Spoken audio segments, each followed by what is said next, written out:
আর তুমি একসাথে সংসার করো, এটা ইতিহাস হোক বাংলাদেশে। ওর মান সম্মান দেব আরো বেশি, আর আমার মারধর করবো।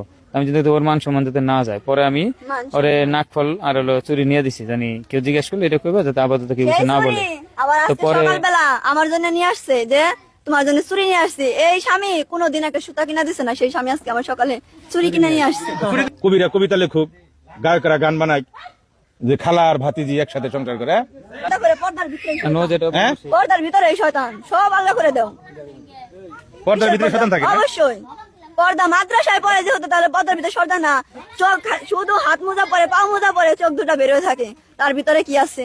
খালার সংসারে ঢুকে, খালার সংসারে ঢুকে পড়ছে। আর তারপরে কিমনে করে নিয়ে গেলেন এত ছোট মেয়েটারে?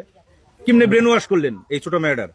না, কি টেকনিক আপনার জানা আছে? দাদু ও আমারে ফোন দিছিল, আপনারই ফোন দিছে শুক্রবার দিন। খালু আই লাভ ইউ। না মানে আমার মেয়ের মতো বাবা। তোর আমি কি প্রশ্ন করুম কসে দিহি?